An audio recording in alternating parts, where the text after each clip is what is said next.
Jane was Derek and Mia's kitten that they'd picked up on our tour last summer. The tour where they'd fallen in love while driving across the country. It seemed like a story that shouldn't have ended happily, but it had.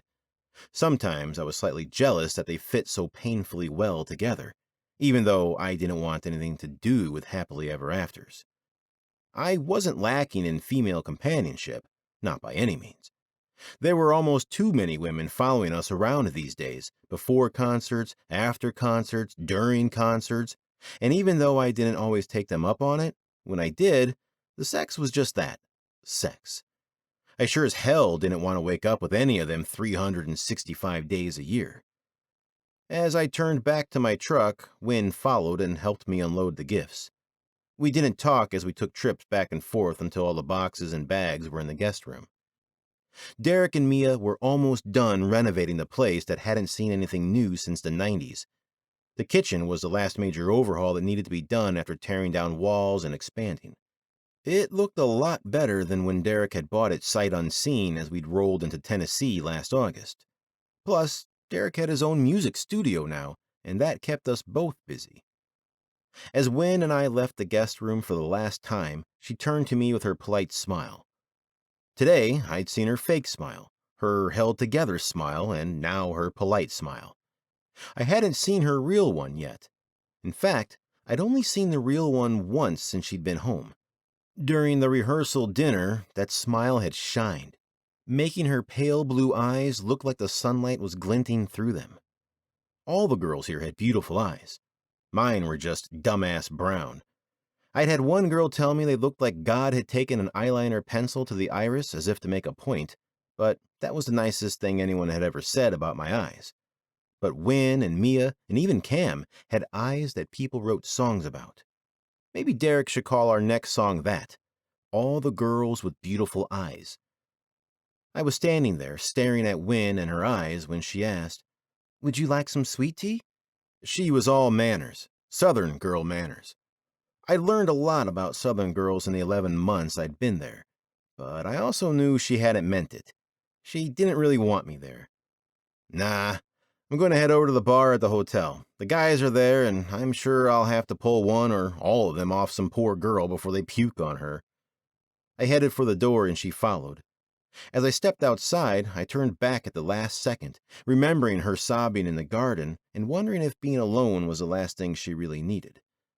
"Would you like to come with us, to have a drink?" She hesitated. She was hard to read, but I could tell she'd considered it. I couldn't tell why, but she had, and that made me want to push her to a yes like I'd never pushed a girl before. "No, thanks. You boys don't need a sappy girl getting in the way of your charm tonight." "No charm on those bozos. Besides, I think you've earned a drink." I smiled at her, thinking how weddings and divorces didn't mix. "I think Derek and Mia have wine here." "Wine? No way. You need hard liquor." She laughed. My whole body reacted to that laugh. It still hadn't been with a full, real smile, but it had been close. "I'm probably not the best company tonight, and if I drank, who knows what mischief I'd get into." "I swear on my mother's grave that I won't let you do anything stupid. I've got your back." "Your mama's dead?" I looked surprised. "Shit, no. That's just a saying, isn't it?" She laughed again, this one even closer to her real laugh and her real smile. "I don't think that's the way that saying is supposed to be used at all." "Well, hell. If you promise to keep me from saying stupid crap like that, I promise to keep you from embarrassing yourself with your liquor and sappiness." She hesitated again. "Better than sitting here thinking of stuff that ain't gonna make you feel anything but sad." It was the first time I'd even come close to mentioning the fact that I found her crying her eyes out in the garden. When she looked at me, her smile was gone, and I wanted to kick myself in the ass, but it was too late. "You know what? You're right. Let me just get my keys." She turned and went back inside before coming back a moment later with her little purse that had matched the bridesmaids' dresses, keys twirling. She climbed into my new truck, and I tried hard not to think about the ways that she and I could christen its front seat, because she obviously wasn't in a place to want to be christening anybody's anything.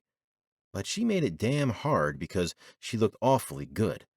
Strawberry shortcake was always meant to be devoured. 2 hours later, she downed at least half the bottle of tequila that I'd bought. Mitch, Owen, and even Eli had all but passed out on the table. They danced with her, and she'd kept up with them, moving that body of hers in a way that made me horny as hell while I watched from the table.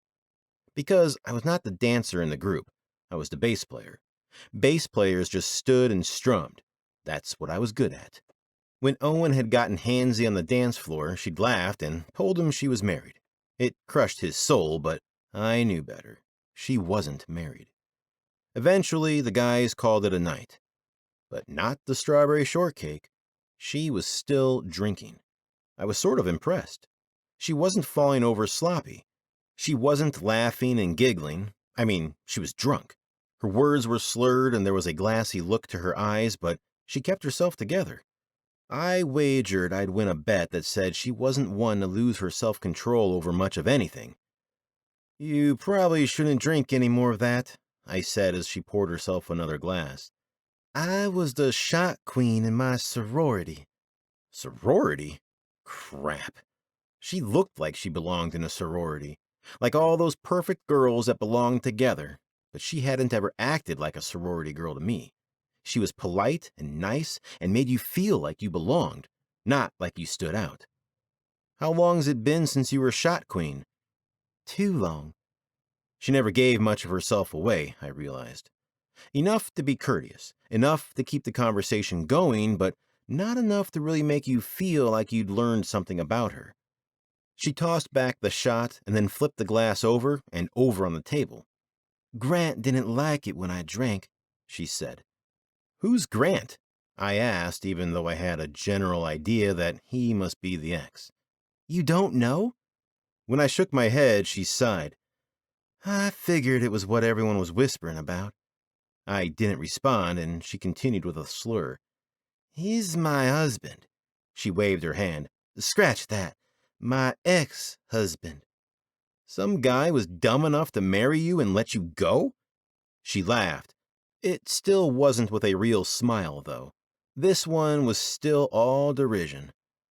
"I don't want to talk about him," she said as if I'd brought the subject up. "No talking about your ex when you're out with the group." "Who says that? I thought all anyone who was getting a divorce wanted to do was talk about all the shitty things their ex did." "You have experience with this?"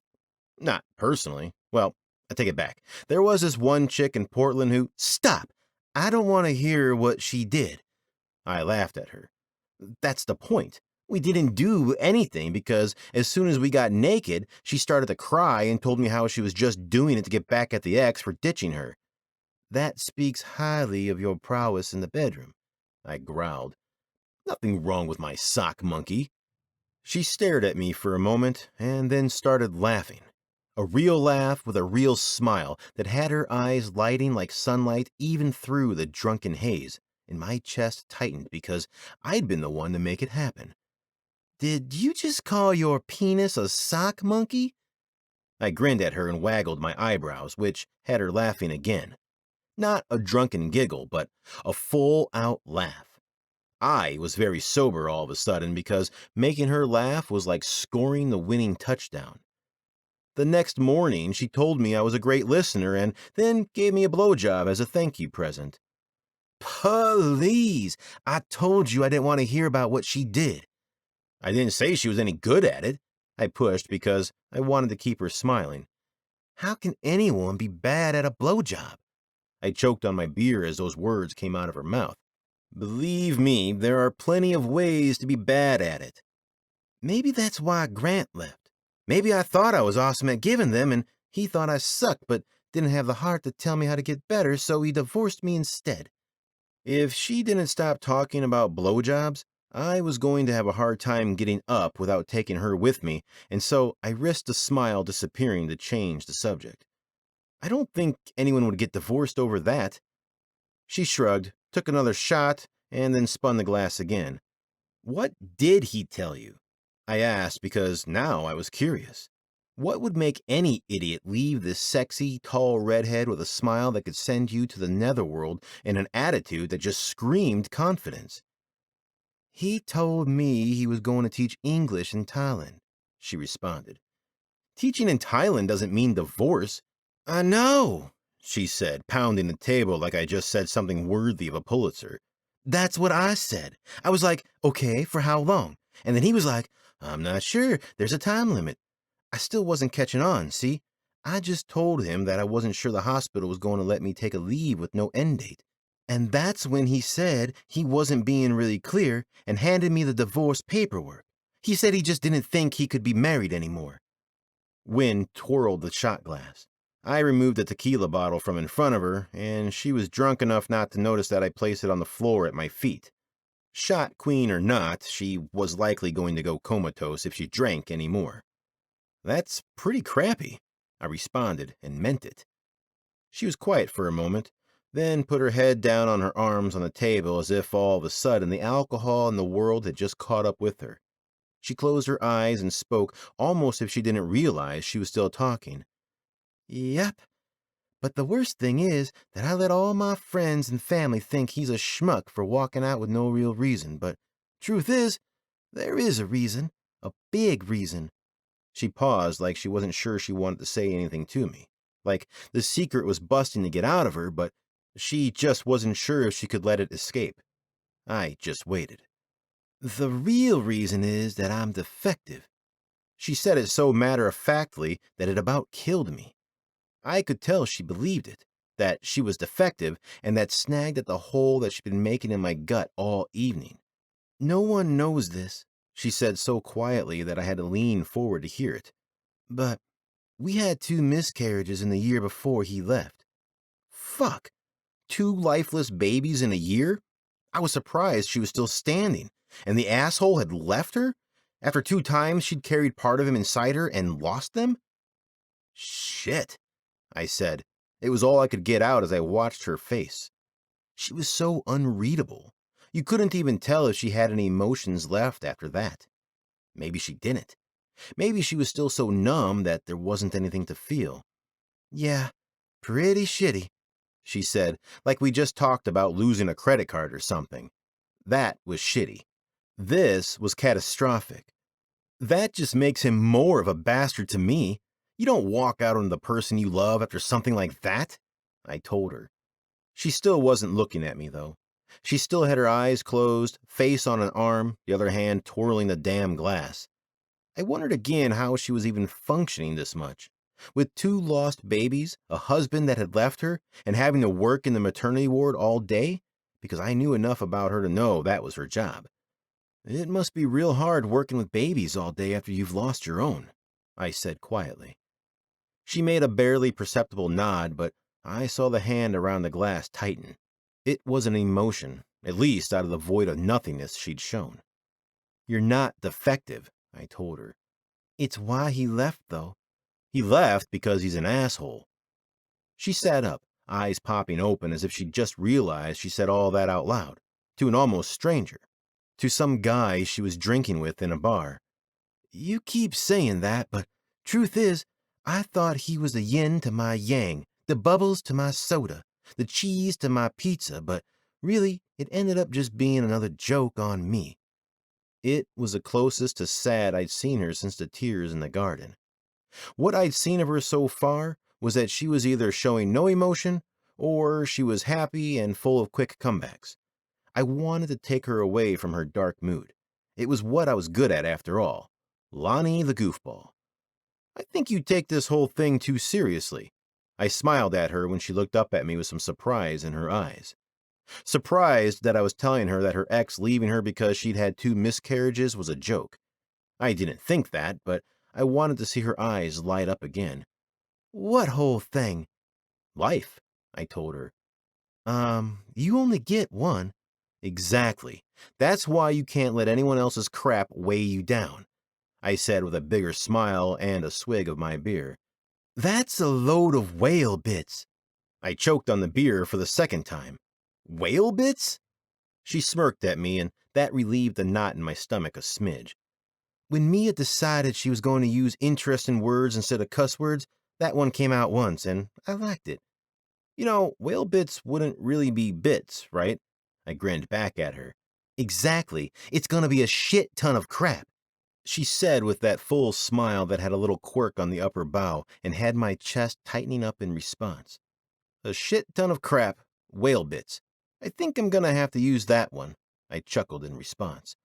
We both smiled at each other a minute, and then she sighed, putting down the shot glass with a loud bang. I think you better take me back, monkey boy. I wanted to choke on my beer yet again because she'd brought back up the sock monkey thing, and I realized I was way over my